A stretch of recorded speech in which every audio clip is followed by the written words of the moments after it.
एक धार्मिक ग्रंथ के साथ साथ एक सामाजिक ग्रंथ है। यदि घर पे झगड़ा हो, यदि पति पत्नी घर पे कितना भी युद्ध करें, लेकिन सामने, सबके सामने प्रसन्न प्रेम से सास बहू की भले बिल्कुल ना करती हो, बिल्कुल ना बने, घर पे दोनों एक दूसरे से ना बोले, लेकिन दूसरों के सामने क्यों?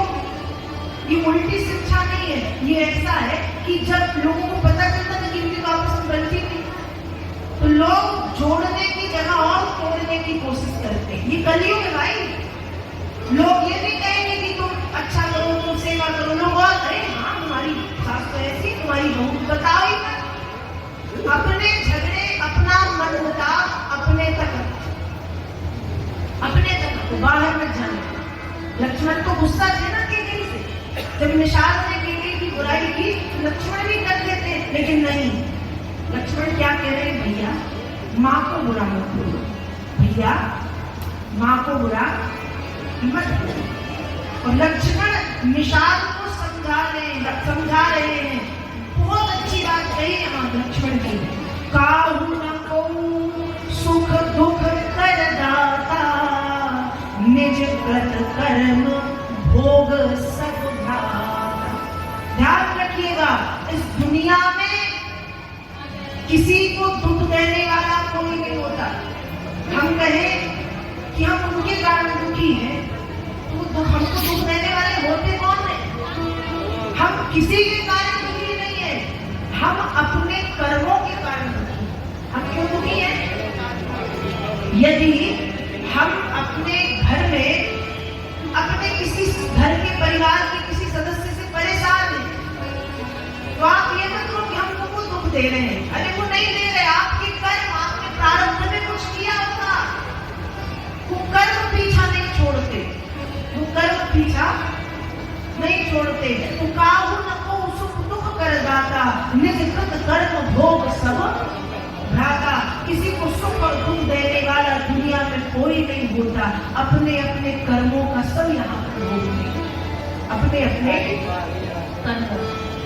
आपने जो किया है आपको भोगेंगे। अब हो सकता है, जैसे कहते ना, मान लो कोई कहे हमारी पत्नी बहुत बुरी, पत्नी की गाली, हम अपने पति के कारण बहुत दुखी है, ठीक है, वो माध्यम है आपके दुख का, ठीक है। कर्म आपके प्रारब्ध के थे कि आपने ऐसा पति, ऐसी पत्नी या ऐसे रिश्तेदार या ऐसा मित्र या कोई भी ऐसा मिला जिसके कारण आपके जीवन में दुख आ रहा है, तो उसके कारण आ रहा है कर्म। मैंने मानस को काहू न को सुख दुख कर दाता, किसी को सुख और दुख देने वाला कोई नहीं। हम कहें हम अपनी संतान से बड़े सुखी हैं, हमारी संतान हमको सुख दे रही, संतान होती कौन है सुख देने वाली? माध्यम है। हम अपने कर्मों से सुखी हैं। किससे सुखी है? हम अपने कर्मों से सुखी, हम अपने कर्म से सुखी और हम अपने कर्म से दुखी रहते हैं। तो आज निषाद ने आके जब लक्ष्मण जी को कुछ बोला केकई मैया के बारे में, तो लक्ष्मण को वैसे ही पहले से गुस्सा थे, चाहते तो बुराई कर रहे थे, मन की जो बात थी वो निकल जाती, मन हल्का हो जाता, लेकिन नहीं। लक्ष्मण जानते हैं कि परिवार की बात परिवार तक ही रहे तो ज्यादा अच्छा, बाहर नहीं जानी। निषाद भले बहुत अच्छे हो, लेकिन माँ को बुरा तो नहीं बोलूंगा। लक्ष्मण क्या कह रहे हैं? माँ की कोई गलती नहीं है, माँ की कोई गलती नहीं भाई, ये तो विधि का विधान है, जिसने जो किया है कुछ होगा विधान, कुछ होगी नियति कि परिवर्तन हो गया, कोई बात नहीं, माँ की कोई गलती नहीं। निषाद को समझाया है और अब प्रातः काल होते ही नित्य क्रियाएं करके राम जी, लक्ष्मण जी, सीता मैया वहां से आगे बढ़े हैं। निषाद ने खूब रोकने की कोशिश की पर राम जी नहीं। तट पर पहुंच करके यहाँ से राम जी ने सुमंत को वापस जाने का, आप सुमंत ने चरण पकड़ेंगे, मैं क्या जवाब दूंगा? मुझे पता है कि यहाँ से रथ यदि खाली गया तो दशरथ जी प्राण त्याग लेंगे, मैं जानता हूँ। आप पैरों में खाली रथ लेंगे ना, कैसे राम? हनुमान 60 में चले हो गया,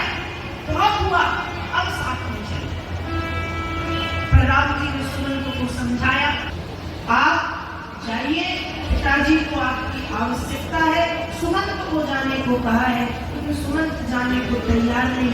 राम जी से कहा ठीक है, आप गंगा जी पार हो जाइए, मैं चला जाऊंगा। वही खड़े हो गए हैं। अब राम जी गंगा के तट पर पहुंचे।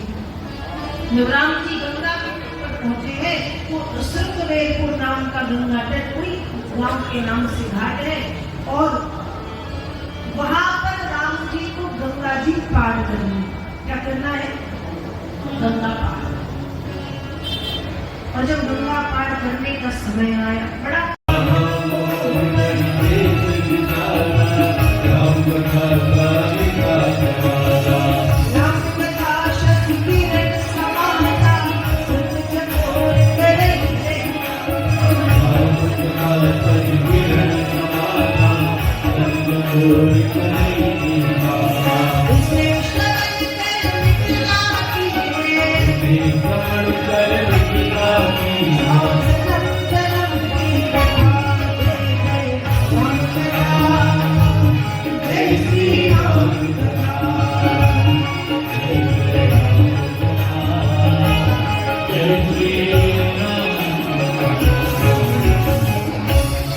बोलिए हनुमान जी महाराज की जय।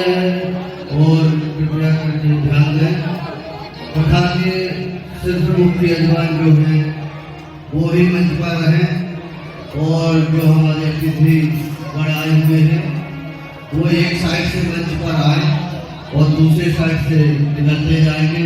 व्यवस्था को बनाकर ही रखना है। मंच सबके लिए है और सबका स्वागत है।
जलेन सेचरीकरणं पुष्पै देवाभिवन्दनम् आरोग्याते आत्माभिवन्दनम् हस्ते वाह तुलसे जलमंजरे में तम पूजयामि जगदीश्वर में प्रसीदाओ नाना सुगंध पुष्पाणि यथा कालो भवानि च पुष्पाञ्जलिं मया दत्ता गिरहाण परमेश्वरा श्री पुराण पुरुषोत्तमाय नमः श्री सीतारामचंद्राभ्यां नमः श्री बालाजी हनुमान